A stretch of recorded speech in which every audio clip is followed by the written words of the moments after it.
요한계시록 16장 계속해서 연구하도록 하겠습니다. 요한계시록 16장 13절로부터 제가 읽겠습니다.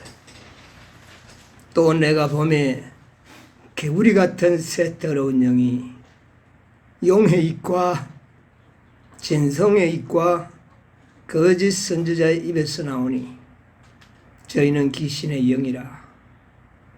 이적을 행하여 온 천하 임금들에게 가서 하나님 곧 전능하신 이의 큰 날에 전쟁을 위하여 그들을 모으더라. 16절 새 영이 히브리 음으로 아마겟돈이라 하는 곳으로 왕들을 모으더라. 예. 오늘은 이제 16장의 네 번째 시간인데 아마겟돈 이제 본문으로 이제 본론으로 들어가서 아마겟돈 전쟁에 대해서 오늘 좀 생각을 해보자. 아마겟돈 전쟁은 언제 일어납니까?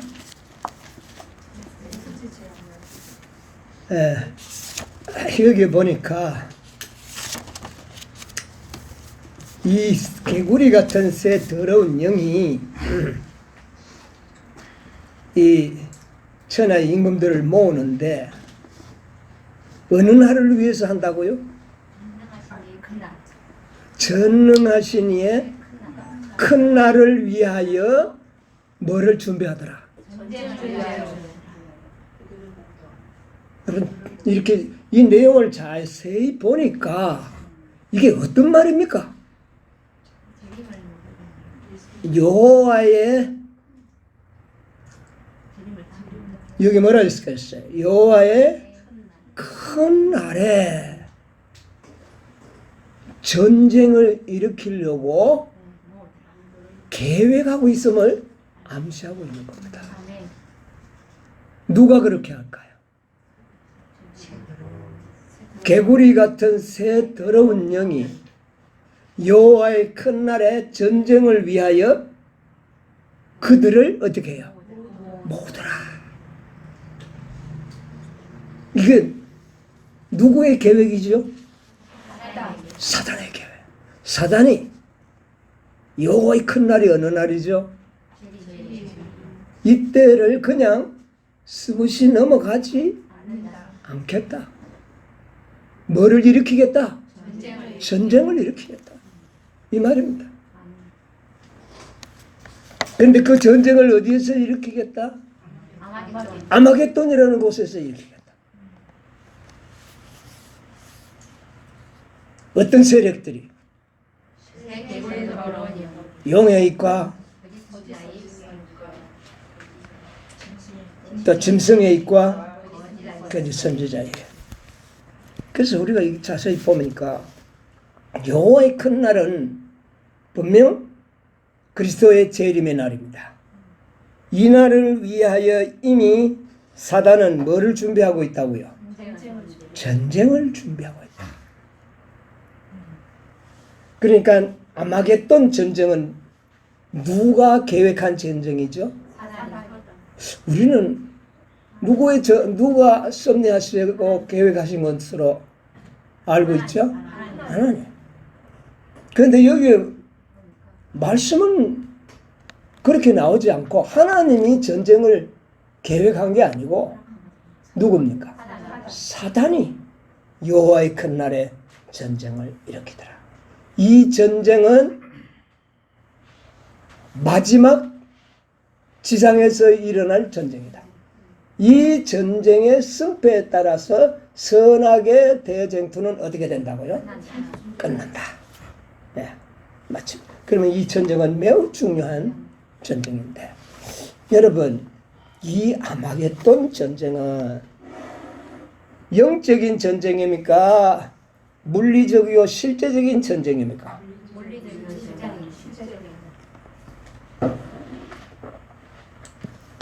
여기 보니까 여호와의 큰 날의 전쟁을 준비하는 이 계획은 영적인 전쟁입니까? 물리적이고 실제적인 전쟁입니까? 물리적이고 실제적인. 사실은 다 두 개가 다 포함되어 있는 것은 사실입니다. 그러나 여기에 실제적인 전쟁에 더 무게를 두고 있다. 이 아마겟돈 전쟁은요, 영적인 전쟁은 이미 6,000년 동안 해온 전쟁이 결론이 그때 나는 겁니다. 이 영적인 전쟁.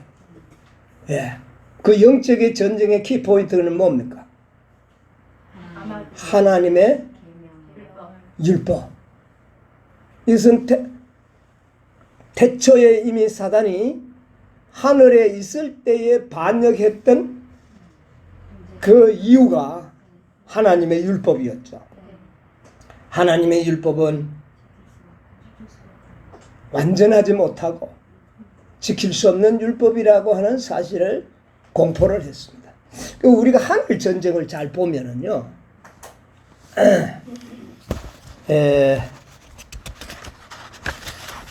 하늘 전쟁을 우리가 조금 먼저 한번 보도록 하겠습니다. 화이트석 계시록 12장 7절에 하늘에 있었던 전쟁하는 그런 타이틀이 나옵니다. 거기에 보면 하나님의 율법에 대한 반대는 그 근본이 하늘 궁정에서 덮는 그룹이었던 루스벨과 함께 시작되었다.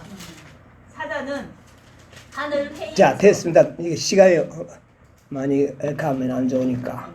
자, 여기에 보니까 하나님의 뭐에 대한, 그러니까 처음에는 뭐로 시작이 되었다? 율법의 문제로 시작된 거 확실합니다. 그렇죠? 그번에 하늘 궁전에 그러나 루스벨과 함께 율법에 대한 도전, 반역, 이런 일이 율법 전쟁입니다. 이것으로 시작이 되었어요. 자, 그 다음에 한쭉 상당히 내려가 한 10줄 이상 내려가면 사단이 많은 천사들을 자기 편으로 모아들이는 데에 성공했을 때에 그의 주장을 하나님께 가지고 갔다. 그는 말하기를 그가 그리스도와 같은 지위를 갖는 것이 천사들의 소원이라고 하였다. 그 악한 자는 계속 일하여 마침내 불만의 정신이 성숙하여 적극적으로 반란을 일으키기에 이르게 되었다. 그 다음 하늘에 전쟁이 있었다. 자, 마침내 불만이 정숙하여 적극적으로 반란을 일으키게 되었다. 그 다음에 하늘에 또 뭐가 일어났다고요? 전쟁이 일어났다. 뭐가 있은 이후에? 율법에 대한 반역. 율법에 대한 전쟁. 율법 전쟁이 먼저 있었고, 그 다음에 많은 동조자를 얻게 된 이후에는 하나님께 당당히 찾아가서 나도 그리스도와 같은 대접을 받아야 된다는 것을 주장하는데 허락이 되지 않으니까 사단은 하늘에 뭐를 일으키는 겁니까? 전쟁을 일으켜서 무엇으로 얻으려고요? 물리적으로. 이것은 실제적인 전쟁의 돌입입니다. 이런 지경까지 이르렀다는 겁니다. 그래서 그들이 쫓겨난 것이 계시록 12장 7절에 기록이 된 겁니다. 자, 그러면 율법 전쟁과 영적인 전쟁과 아울러 무슨 전쟁이요? 물리적이요 실제적인 전쟁이 하늘에도 이미 있었다. 자, 그러면 이 마지막 아마겟돈 전쟁을 이제 잘 생각해 보자고 말이에요. 와서 율법 전쟁에 율법에 대한 반역의 그 선포를 통하여 많은 인간들을 사단은 누구 편으로요? 자기 편으로 만들었습니다. 자, 이제 일요일 법령이 났습니다. 몇 명을 제외하고는, 그것도 잠든 자를 제외한, 그들을 제외한, 극소수를 제외한 모든 인간들은 누구의 편을 들었어요? 사단의 편이 되었습니다. 그러면 이제 하나님 앞에 이 정도면 이 지구는 내 것 아닙니까? 도전을 해보겠죠. 하나님께서는 no. 이 땅에 단 한 사람이라도 이 땅을 지키고자 하는 사람이 있다면 너에게 줄 수 없어. 왜? 이 지구는 사람이 살도록 내가 창조한 거야. 모두가 너에게 준다면 뭐 내가 어쩔 도리가 없지만 아직도 적은 무리가 있어. 안 돼. 그때부터 사단은 뭐를 일으킬까요? 실제적이고 물리적인 전쟁으로 이 지구를 어떻게 해요? 찬탈을 하려고 하는 도전을 벌이는 것이 아마겟돈 전쟁입니다. 이 전쟁을 위하여 천하의 임금들을 어떻게 해요? 모으더라. 어디로? 아마겟돈으로 모으더라. 여러분, 이것이 아마겟돈의 전쟁의 이유라는 사실을 분명히 알 필요가 있습니다. 뭐 그냥 아마겟돈 이 세상에 많이 지금 이야기합니다. 그래서 뭐 전쟁만 일어날 걸 이야기합니다. 그 전쟁의 이유가 그렇게 만들어졌다고 하는 사실을 이해하셔야 되는 겁니다.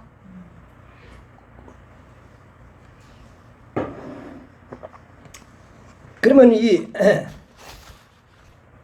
아마겟돈이라는 말이 뭐냐? 아마겟돈에서 일어나겠다 그랬는데 아마겟돈이 어딘가? 성경에 계시록 16장 이외의 아마겟돈이라는 지명은 아무리 찾아도 없습니다.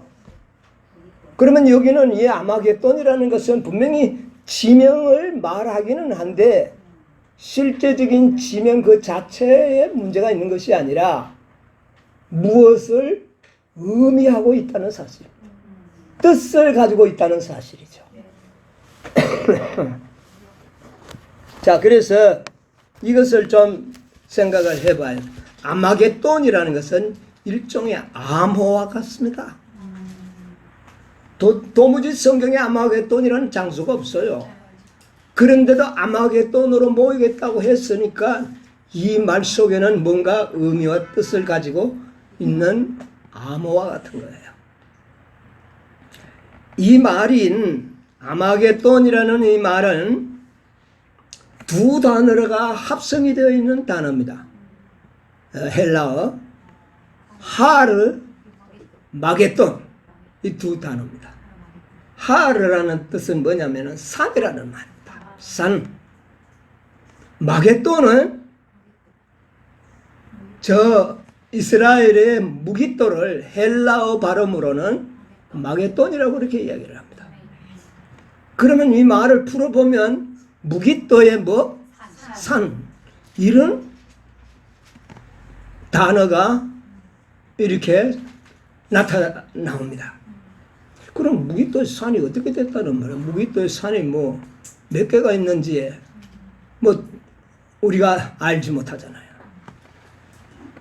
자, 오늘 이 아마겟돈, 하르마겟돈이라고 하는 이 암호와 같은 이 지명을 통하여 우리는 성경 속에서 놀라운 이 7장의 아마겟돈과 관련되어 있는 그런 교훈들이 무엇인지를 한번 찾아보도록 하겠습니다.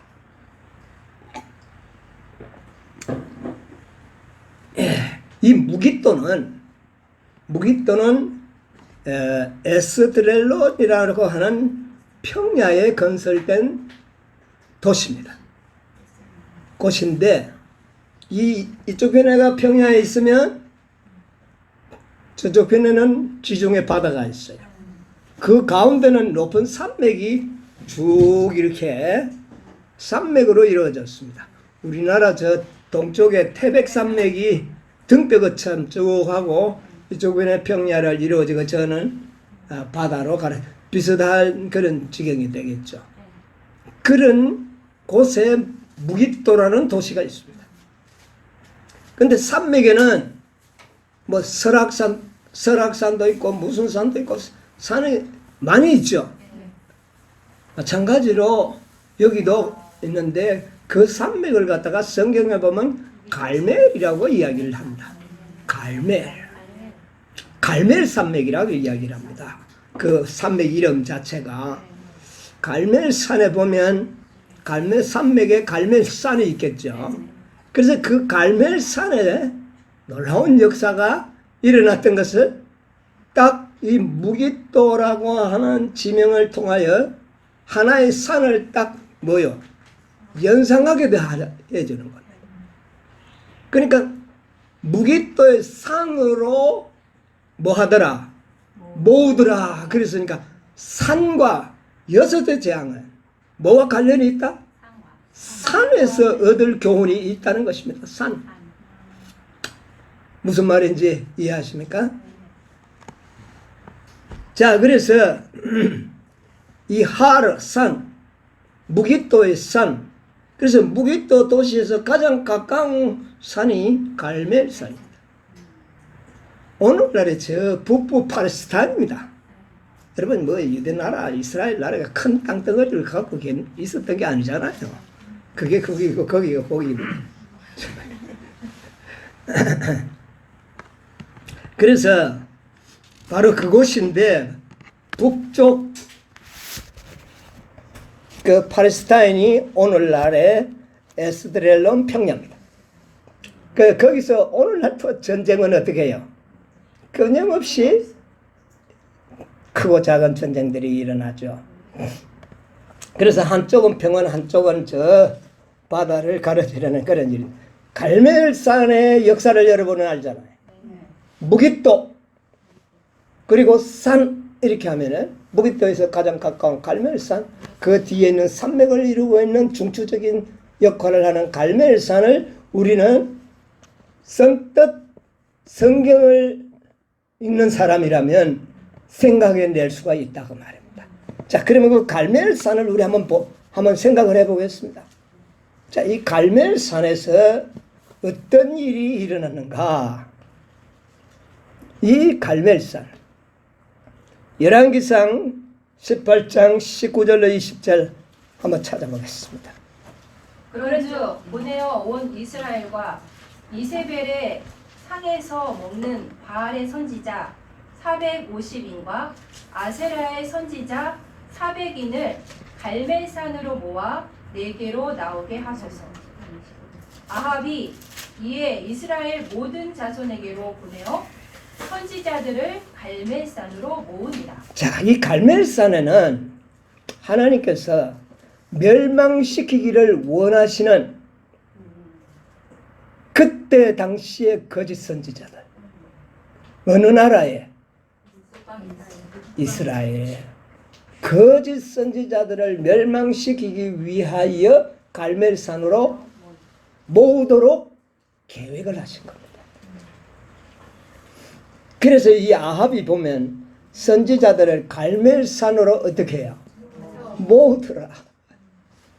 하나님이 사실은 모은 것이지만 실제적으로 모으도록 하는 건 누굽니까?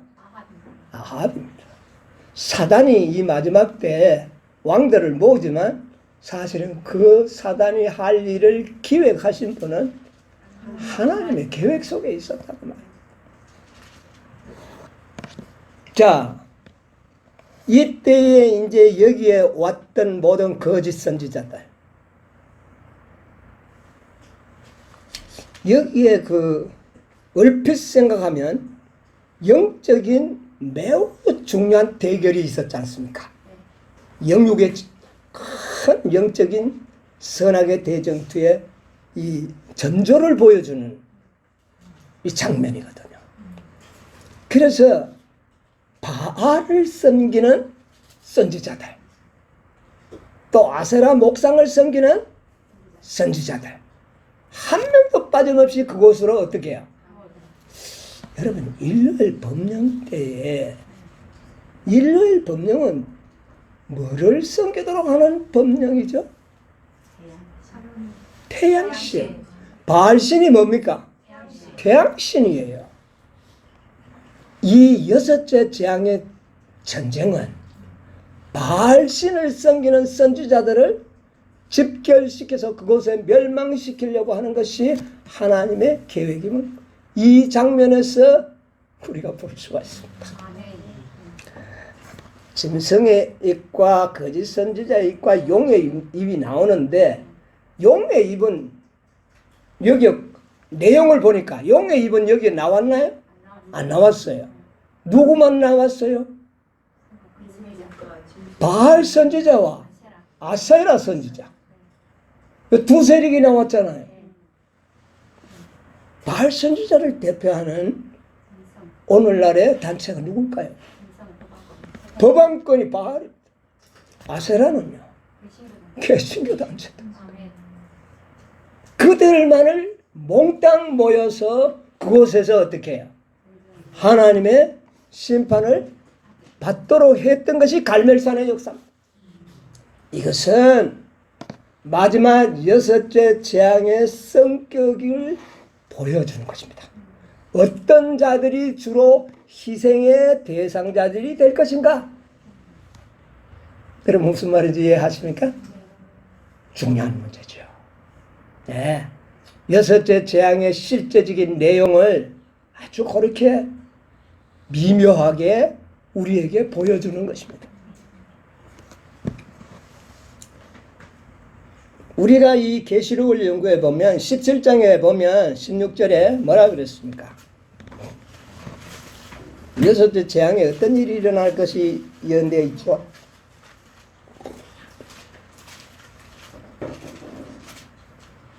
내가 본 바 이 열불과 짐승이 엄녀를 미워하여 망하게 하고 벌거벗게 하고 그 살을 먹고 불로 아주 타르리라. 여기에는 음녀가 어떻게 될 것을요?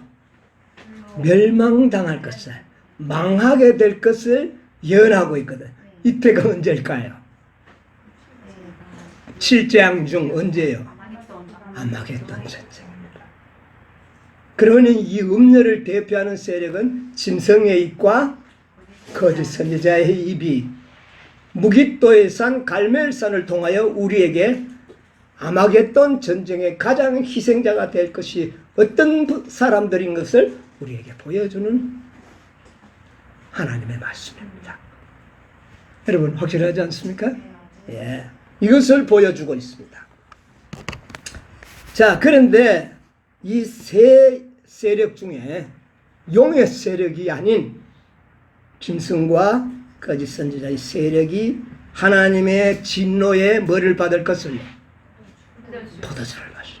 여러분 용의 입은 최후에 그들은 당하지만 그때는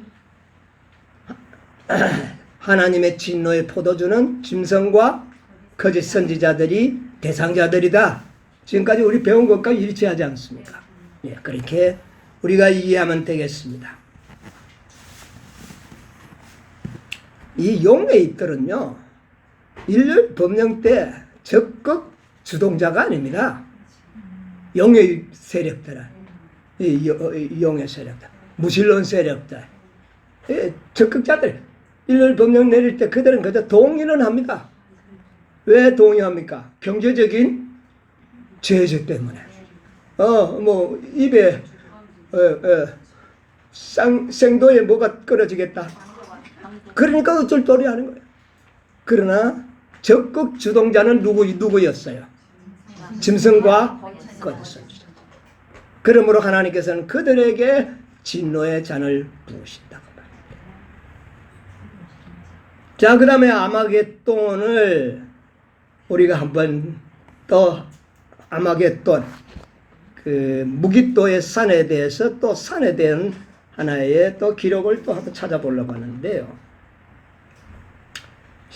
계시록 16장 16절에 새 영이 히브리 음으로 아마겟돈이라 하는 곳으로 왕들을 모으더라. 무슨 음으로? 히브리 음으로. 그러니까 히브리 음으로 이해를 해야 뭐가 풀려 나온다 그 말입니다. 키포인트. 이 암호가 풀려 나오는 것은 히브리 음으로 너희들이 읽어서 해석을. 읽어보니까 하루 무깃도의 산이 된다 그 말. 그러니까 이 산들을 너희들이 한번 연구를 해봐라. 무기또의 이 여섯째 재앙과 이것을 우리에게 말해 주는 것 같습니다. 자, 이 아마겟돈의 진원지, 실제적인 전쟁이 그러면 어떻게 일어나는가?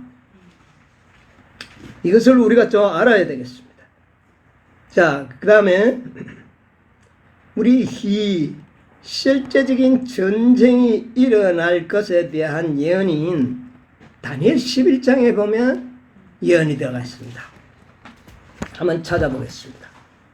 11장 42절로 45절. 그가 열국에 그 손을 펴리니 애굽 땅도 면치 못할 것이므로 그가 권세로 애굽의 금은과 모든 보물을 잡을 것이요 리비아 사람과 쿠스 사람이 그의 시종이 되리라. 계속. 그러나 동북에서부터 소문이 이르러 그로 분민케 하므로 그가 분노하여 나가서 많은 무리를 다 도륙하며 진멸코자 할 것이요 그가 장막 궁전을 바다와 영화롭고 거룩한 산 사이에 베풀 것이나 그의 끝이 이르리니 도와줄 자가 없으리라. 자, 이 예언은 북방왕의 멸망을 예언한 것이거든요. 자, 북방왕이 완전히 멸망당하는 것은 언제입니까? 이 다니엘서 북방왕의 완전한 멸망은 언제라고요? 이 아마겟돈 전쟁의 멸망을 당합니다. 이 북방왕은 계시록에 나타나는 바벨론을 이야기하는 거예요. 북방왕 바벨론입니다. 예. 그래서 이 바벨론이 이 마지막 여섯째 재앙 때에 멸망을 당할 것에 대한 예언을 이루는데 왜 그가 그때에 멸망을 당하느냐? 그가 45절 장막 궁전을 바다와 영화롭고 거룩한 산 사이, 근데 여기는 산 사이라 그랬지만 킹 제임스에 보면 산에 세울 것이나 그의 끝이 이르려니 도와줄 자가 없으리라.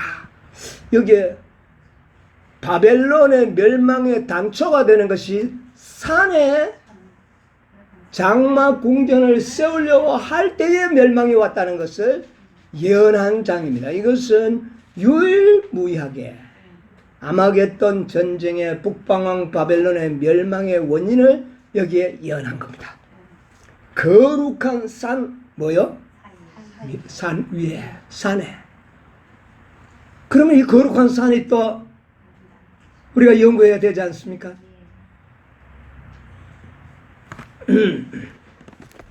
거룩한 산. 자, 거룩한 산이 성경의 거룩한 산이 우리 뭐 시편 한번 찾아보겠습니다. 시편 2편 6절. 내가 나의 왕을 내 거룩한 산 시온에 세웠다 하시리. 성경의 거룩한 산은 어느 산입니까? 시온산. 시온산. 성경에서 시온산을 거룩한 산이라고 그랬어요. 아, 그러면 이 거룩한 산에 세울 것인가? 이때 멸망이 오는가? 예, 조금 더 보겠습니다. 다니엘 9장 16, 20절.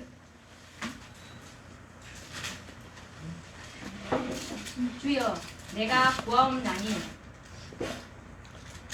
예. 주의 공의를 쫓으사 주의 분노를 주의 성 예루살렘 주의 거룩한 산에서 떠나게 하옵소서. 예, 예루살렘 성 주의 거룩한 산에서 떠나게 하옵소서. 여기 이 산이 어느 산일까요? 시온산이죠. 예. 그래서 그 다음에 20절도 볼까요? 내가 이같이 말하여 기도하며 내 죄와 및 내 백성 이스라엘의 죄를 자복하고 내 하나님의 거룩한 산을 위하여 내 하나님 여호와 앞에 간구할 때 예. 거룩한 뭐를 위하여? 산을 위하여 산을 위하여. 이 산은 바로 무슨 산이다? 시온산 예루살렘이 지어진 시온산입니다. 근데 그 거룩한 산은 지금 누가 점령했어요? 사단이 점령했습니다. 그곳에 이슬람 사원을 세워놓고 있습니다. 정복을 했어요. 그걸 정복하기 위하여 역사적으로 그곳에서 얼마나 많은 전쟁이 있었죠. 그것이 뭐가 세워질 자리였기 때문에 예루살렘 성전이 세워질 곳이기 때문에 목적은 거기 있었어요. 그곳에 하나님의 성전이 세워질 것이기 때문에. 그런데 그 성전은 지금 어떻게 돼버렸습니까? 돌 하나도 돌 위에 접놓지 않고 다 무너져 버리고 그 성전은 어무러지고 그 자리에는 지금 마귀의 성전이 세워져 있다고 말이에요. 정복을 했어요. 자, 그러면 여러분 한번 생각을 해보세요. 사단이 이 지상의 하나님의 도성을 상징하는 예루살렘 성이 세워질 시온산을 사단이 그렇게 탐을 냈다면 그 도성의 자리를 차지하기 위하여 그렇게 많은 전쟁을 일으켰던 사단이 앞으로 새 예루살렘 성전이 세워질 산이 성경에 예언되어 있습니까? 없습니까? 이게 이제 여기에서 놀라운 하나의 우리의 아이디어가 나오는 겁니다. 우리 시대의 소망에 있는 말씀 한번 보도록 하겠습니다. 시대의 소망 829쪽.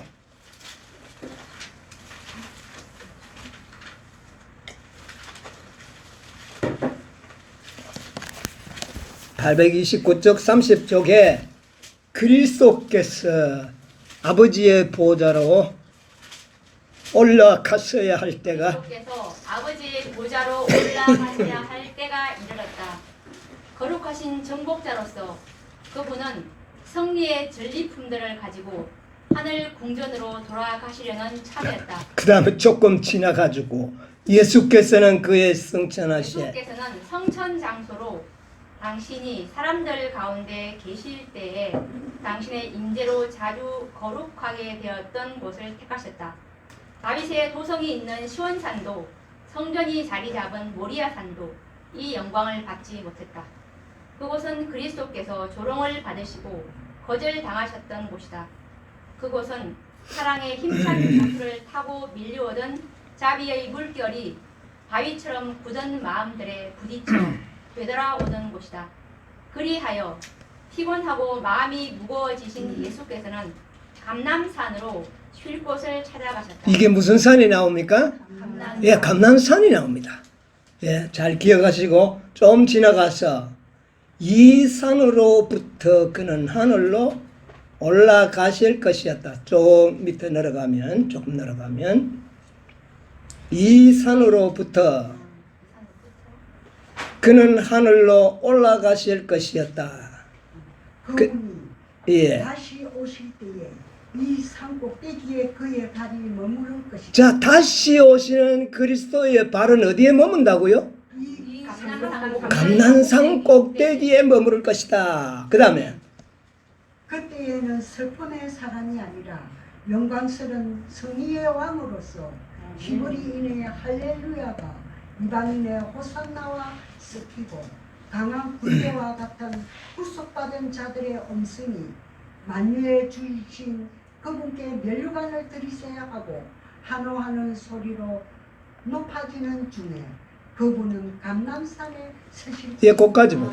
그분은 어디에 서실 것이다? 감람산에 시온산에 서는 것이 아니고 어디에 선다고요? 감람산. 이미 예수님이 다시 이 땅에 오셔서 서실 장소 거룩하게 구별되어 있다는 사실을 우리는 기억해야 합니다. 아멘. 그리고 마지막 새 예루살렘 도성이 이 땅에 세워질 장소로 어느 산이?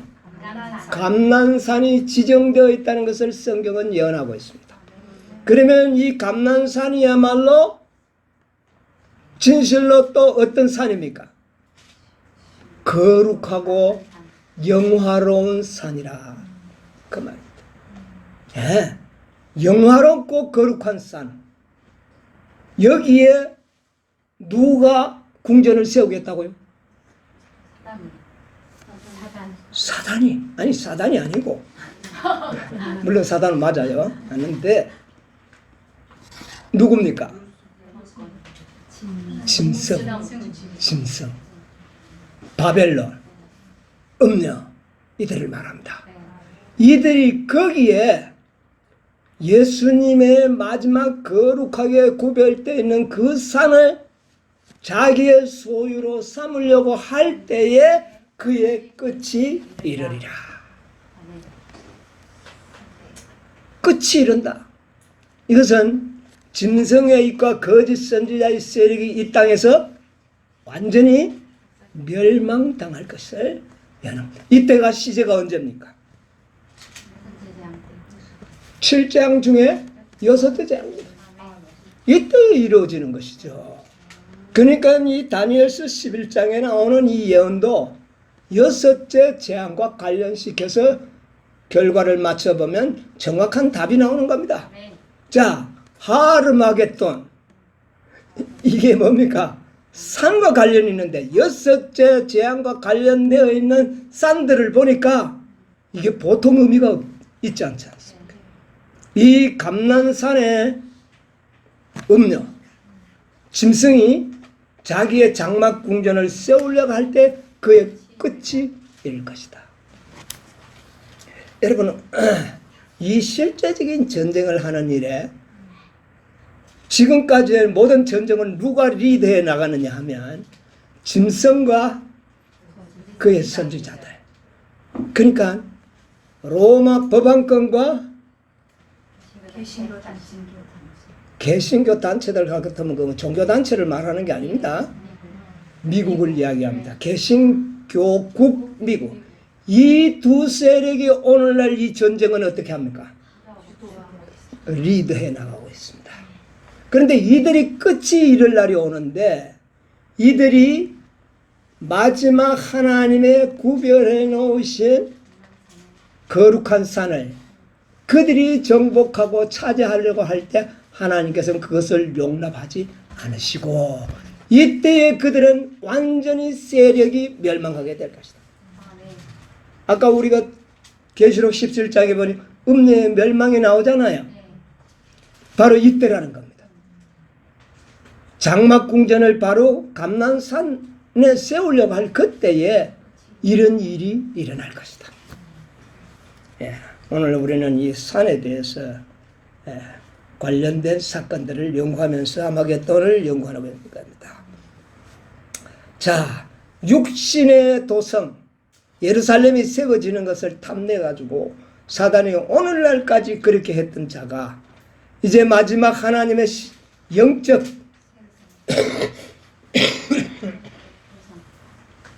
새 예루살렘 도성이 세워질 자리를 탐내지 않을 수가 없다. 그 산이 감난산이에요. 자, 이것을 오늘 우리는 이상한 일이 아닙니다. 이때의 큰 전쟁이 아마겟돈 전쟁의 실제적인 전쟁에 의하여 전쟁을 주도하던 이 서방 세계, 현실적으로 말하면 서방 세계입니다. 서방 세계가 망하게 된다는 겁니다. 이것을 우리가 이해할 수가 있습니다. 자, 그리고 또 아마겟돈을 예언한 계시가 또 구약 성경에 기록된 것이 있습니다.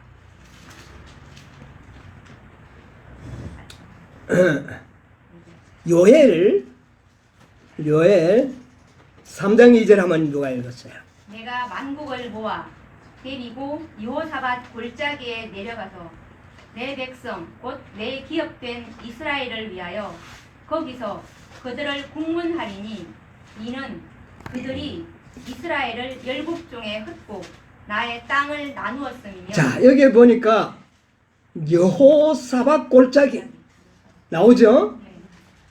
이곳에서 그들을 어떻게 하겠다? 국문화, 신문하겠다.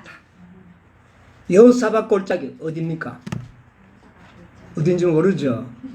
예, 저도 잘 아직까지 말을 안 하겠습니다. 그럼. 자, 그 다음에 3장 9절로 14절 따면 읽어보세요. 너희는 열국에 이렇게 광포할지어다. 너희는 전쟁을 준비하고 용사를 격려하고 용사로 다 가까이 나와서 올라오게 할지어다. 너희는 보석을 쳐서 칼을 만들지어다. 낫을 쳐서 창을 만들지어다. 약한 자도 이러기를 나는 강하다 할지어다. 사면의 열국아 너희는 속히 와서 모일지어다. 여호와여 주의 용사들로 그리로 내려오게 하옵소서. 12절. 열국은 동하여 여호사밧 골짜기로 올라올지어다. 내가 거기 앉아서 사면의 열국을 심판하리로다. 너희는 낫을 쓰라. 곡식이 익었도다. 와서 밟을지어다. 포도주 틀이 가득히 차고 포도주 독이 넘치니 그들의 악이 크미니라. 사람이 많으며 판결 골짜기에 사람이 많으며 판결 골짜기에 여호와의 날이 가까우미로다. 자, 이 판결 골짜기, 그 골짜기를 갖다가 여호사밧 골짜기라 그렇게 한다. 많은 학자들은 뭐 비슷하게도 이야기하고 또 정답도 이야기하지만 뭐 어느 것이 확실하다고 판단을 하려니까 좀 머리가 아프더라고요. 그런데 가장 중요한 것은 이 여호사밧 골짜기 어느 곳인가를 여느 신을 통해 이해하니까 가장 편해요. 예. 자, 그런데 한번 내용을 보겠습니다. 열국에게 이르기를, 열국이라면 온 세상을 일컫는 말입니다. 너희는 뭐를 준비해라? 전쟁을? 예. 온 세상의 열국들을 향하여 전쟁을 준비하라. 그리고 다 올라오게 하라. 다 모이도록 하라. 다 모이도록 하라. 낫을 쳐서 창 만들고 보습을 쳐서 칼을 만들고 약한 자도 이르기를 나는 뭐하다? 이거 꼭 북한 같아요. 북한이 먹을 것도 없는 존재자들이 은자탄 하나 믿고 미국하고 막 맞짱 뜨려고 하고 이거 똑같은 이거 아주 이거 꼭 꼬집어 이 북한이에요. 가만 보니까 여호사밧 골짜기로 올라오게 하라. 내가 거기 앉아서 사만의 열국을 다 심판하겠다. 이제 곡식이 다 익었다. 포도송이도 다 익었다. 시제가 언제입니까? 7재앙 때 맞죠? 7재앙 때를 예언하는 말씀이라는 겁니다. 7재앙 때에 아마겟돈 전쟁을 위하여 모든 열국이 전쟁을 어떻게 해요? 준비할 것을 예언한 것이 바로 이 성경절입니다. 전부 무기를 만들어라. 무기 만드는데 지금 혈안이 되고 있습니다. 무기가 딸려가요. 요새 우리나라가 특수를 좀 보고 있는데 만들어놨던 딴 나라들은 전쟁의 위험이 별로 없었기 때문에 별로 안 만들었어요. 그러나 우리는 늘 전쟁의 위험이 상용하고 있으니까 늘 만들어놨어요. 근데 사용은 안 했어. 그래도 계속 만들어야 돼요. 그 종사자들 월급을 줘야 되니까. 그래서 재고가 꽉 차였는데 요새 그게 아주 귀한 몸이 돼가지고 그렇게 돼 있습니다. 자, 판결 골짜기에 사람이 많으며 이 말은 뭡니까? 이 세상 모든 나라가 이 전쟁에 뭐를요? 참전 내전에 관심을 가질 것이다. 남은 나라 전쟁할 때 뒷짐지고 볼 때가 많죠. 그런데 이 전쟁은 그렇지 않을 것에 대해서 말씀하고 있는 겁니다. 자, 그러면 이 아마겟돈 전쟁에 이 상태를 이렇게 예언으로 말씀했었는데 여호사밧 골짜기가 지정이 어디냐? 지역이 어디냐? 대쟁투 32쪽에 대쟁투 32쪽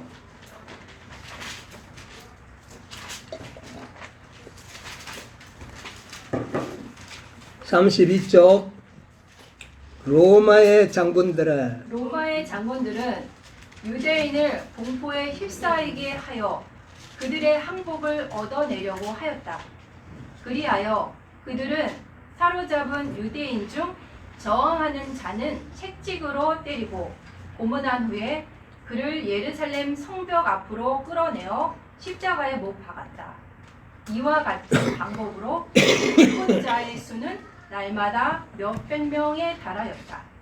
이 두려운 일은 계속되어 마침내 여우사박 골짜기와 갈바리 언덕은 온통 십자가가 난립하여 그 사이를 걸어 다니기도 어려울 지경에 이르렀다. 자, 감난산과 갈바리산 그 중앙이 십자가로 완전히 난립이 되어 있었습니다.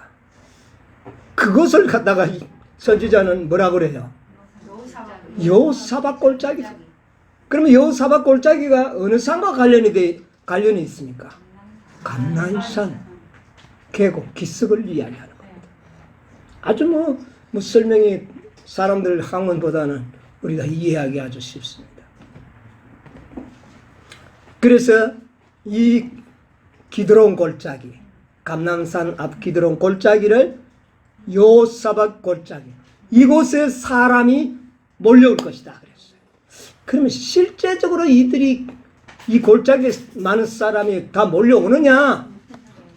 그럴 수는 없어요. 이 지역은 협소합니다. 그러면 왜 여기에 모이는 것으로 요엘은 예언을 했을까요? 모든 사람의 관심이 어디에 간다는 말입니까? 감난산에 집중될 겁니다. 이 6째 재앙쯤이면 짐승이 그곳에 뭐를 세우려고 합니까? 장막, 북방왕 바벨론이 그곳에 장막 궁전을 세우려고 할 때에 이 세상의 모든 사람들은 그곳에 모든 마음이 어떻게 될까요? 집중될 것에 대한 예언인 것입니다. 한 사람도 거기에 무관심하게 아이고 그거 뭐 내하고 관계없어 이렇게 생각하지 않고 모든 관심들을 초미의 관심을 기울일 것에 대한 예언이 판결 골짜기에 사람이 많으며 이렇게 예언하는 겁니다. 거기서 하나님께서 국문하겠다. 국문의 대상자들이 누군지 아십니까? 갈멜산의 대상자가 누구였어요? 바알 선지자와 아세라 선지자. 짐승 입이 아닙니다. 요때는 아직. 그죠. 용의 입이 아닙니다. 짐승의 입과 거짓. 그래서 6째 재앙까지 이 7재앙의 하나님의 진노의 주체는 바로 짐승의 표를 받은 짐승과 그의 거짓 선지자들이 주체적으로 심판을 받을 것에 대한 예언입니다. 자, 거짓 선지자들의 계시록 16장에 내가 보니 개구리 같은 어떤요? 새 더러운 용의 입과 거짓 선지자의 그런데 이들은 다 똑같이 뭐라? 귀신의 영이더라. 뭐 다를 것은 아무것도 없습니다. 자, 그런데 이 여호사박 골짜기에 대한 깊은 연구가 좀 필요한데 이건 다음 안식일에 또 연구를 하겠습니다. 자, 여기에 큰 어쨌든 전쟁이 일어날 것을 이야기했어요. 모두가 다 뭐를 만들고 있죠? 무기를 만들고 있어요. 낙 가지고도 만들고 보습도 만들고 전부 세부치는 다 뭐 하는 것으로 무기 만드는 일에 사용할 것에 대한 이 보통 전쟁이 아니잖아요. 여러분 전쟁이 하루아침에 일어납니까? 전쟁이 일어나려고 하면 그 일어나기 전에 이미 막 깔짝깔짝하고 말싸움도 하고 뭐 여러 가지 문제점들이 일어나고 있습니다.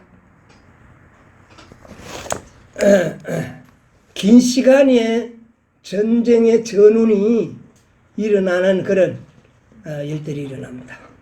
하루 아침에 기분 나쁘다 전쟁하지 않아요.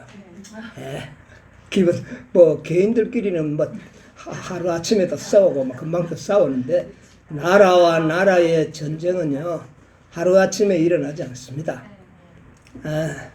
자, 그 다음에 전쟁이 일어나면 어떻게 됩니까? 드디어 전쟁이 일어나면 빨리 끝이 납니까? 어째요 끝이 나죠? 한쪽이 망하든지 완전 망해버리든지 그 다음에 항복을 할 때에 끝이 나는데 그 일이 쉬운 일입니까? 항복할 바에는 아예 전쟁을 처음부터 항복하고 전쟁을 안 해야죠. 싸움을 일단 했다는 것은 니 죽고 내가 죽고 한번 해보자.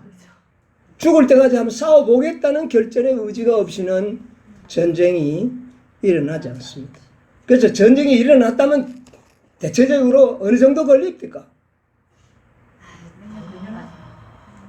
우리나라 6.25 전쟁, 그치? 우리 전쟁 준비 하나도 없는 우리도 6.25 전쟁이 몇 년이었죠? 잘 기억이 안 나네. 5, 6년 이상 걸렸습니다. 자, 그리고 옛날에 전쟁대로 100년 전쟁도 있습니다. 이 전쟁이 쉽게 끝나지 않아요. 저는 오늘날 이 시사적인 문제를 좀 이 시간에 한번 다뤄볼까 싶은 생각이 들어요. 우크라이나 전쟁입니다. 여러분, 이 우크라이나 전쟁이 저는 처음에는 별 생각 없이 봤는데 이제 가만 보니까 이게 보통 전쟁이 아니에요. 벌써 1년이 지나가고 있습니다. 우크라이나 전쟁 때문에 왕들이 자주 모여요. G20이 모이고 무슨 회의가 모이고 태평양 연안들이 모이고 전 세계 나토가 모이고 지금까지 전쟁이 많이 있었어요. 근데 누구 주도하에 전쟁입니까? 미국의 주도하에 전쟁입니다. 아프가니스탄을 침공해서 그 탈레반 세력을 어떻게 했습니까? 멸망시켜버렸죠. 미국이 주도했어요. 일방적인 전쟁입니다. 아프가니스탄이면 미국 쳐들어가지도 않잖아요. 자, 그 다음에 이라크. 누가 쳐들어갔어요? 미국이 들어가서 그 나라의 왕을 죽여버리고 그 나라를 없애버렸어요. 그리고 이 미국을 인정하는 그런 나라를 세웠습니다. 그런데 미국의 주도하에 전쟁은요 좀 의미가 있습니다. 이 미국은 스스로 공인하기를 자신이 선의 세력이라 이야기합니다. 선의 세력이라. 그래서 일본 군대는 선의 세력이다. 왜? 일본이 지금 누구를 도와주니까? 미국을 도와주니까 너도 선하다. 나만 도우면 너는 선하다. 그 말입니다. 그럼 왜 미국은 선의 세력으로 일컬어집니까? 어떤 내면적인 안에 나쁜 일도 많이 있죠. 있지만은 명분은 뭐냐면은 인권과 자유를 위하여 전쟁을 합니다. 이게 명분이에요. 인권과 자유. 아프가니스탄이 인권과 자유를 백성들에게 줬더라면 미국이 태클을 걸지 않았습니다. 이라크 역시 마찬가지입니다. 이 백성들에게 자유를 주고 인권을 존중해주는 정치를 했더라면 미국은 아무런 거기에 문제 그 석유 때문에 전쟁하지는 않습니다. 그러나 반드시 미국의 전쟁은 이 문제가 결부될 때 전쟁을 직접 합니다. 그래서 미국은 내막적으로는 어떤 욕심이 있을 수도 있겠지만 반드시 명분은 자유와 인권입니다. 자유와 인권이 좋은 나라를 쳐들어간 예는 미국의 역사 속에는 찾아볼 수가 없어요. 그러므로 미국은 선의 세력이랍니다. 그럼 악의 세력은 어딜까요? 악의 세력. 이 지상의 악의 세력. 대표적인 나라가 러시아입니다. 중국, 북한, 이란, 이라크. 이게 악의 축이라고 합니다. 악의 세력이라고 합니다. 그럼 왜 이들을 악의 세력이라 그러는가? 이들은 자유세계를 침범합니다. 그렇죠. 인권과 자유를 누리는 나라를 침범해서 자기의 속국으로 만들려고 하는 거죠. 그러니까 이 미국의 전쟁과 러시아의 전쟁은 어때요? 의미가 다릅니다. 자, 그런데 지금까지의 모든 전쟁은 미국의 주도하의 전쟁이었는데 우크라이나 전쟁은 우크라이나가 우리는 자유를 누리며 살겠다. 그래서 자유 서방 세계와 협력해서 살겠다 하니까 러시아가 너는 안 돼. 너는 내 안에 내 말 듣고 살아야 돼. 이래서 일어난 전쟁이 오늘날 우크라이나 전쟁입니다. 그러므로 이것은 선의 전쟁은 우리가 봤을 때 아니라는 이야기입니다. 그래서 지금까지와는 다른 양상의 전쟁이 시작되었다. 전쟁이 시작되었다. 미국 전쟁할 때 누가 딴 나라가 개입하던 나라 있습니까? 반대해가지고. 감히 어느 나라가. 그런데 러시아가 악의 세력의 가장 강한 나라 러시아가 우크라이나를 침략했습니다. 저는 여기에서 이거 보통 전쟁이 아니구나. 선악의 전쟁입니다. 선악의 전쟁. 자, 러시아가 우크라이나를 침략하니까 자, 그 다음에 우크라이나를 돕는 나라들은 누굽니까? 지금까지 명실공히 선의 세력이라고 생각하는 모든 나라가 누구를 돕죠? 우크라이나를. 이제 한국까지도 우크라이나를 많이 돕고 있습니다. 자, 그런데 우크라이나가 한두 나라만 돕느냐? 모든 나라가 다 돕니다. 그러면 이 전쟁이 언제 끝납니까? 어느 한쪽이 어떻게 해야 하는데? 망해야 되는데 소련이 망하려고 하면 그래도 그 소련이 망하려고 그러면 1년에 그게 망하겠습니까? 아무리 경제적으로 봉쇄해도 1, 2년 안에는 안 망할 것 같아. 그 다음에 우크라이나가 망할 것 같아요? 지 혼자 싸우면 이미 끝났죠. 근데 누가 도운 겁니까? 미국, 일본, 영국, 프랑스, 서방 세계 모두가 다 누구를 돕느냐? 우크라이나를. 이 서방 세력들이 망할까요? 그러면 우크라이나가 전쟁 의지만 있다면 막강한 러시아와 대등하게 계속 싸움을 할 수 있는 겁니다. 다만 원자탄만 터지지 않는 조건으로. 이건 하나님이 섭리하시겠죠. 자, 그럼 이 전쟁이 언제 끝날까요? 아마겟돈으로 끝날 것이다. 그러면 아마겟돈의 전쟁의 시작은 이미 시작된 거 아닌가? 절정은 그때지만 여러분 이 전쟁을 유심히 봐야 되고 이 세상의 전말을 판단할 수 있는 영적 식별력이 우리에게 필요한 시점에 우리가 살고 있다.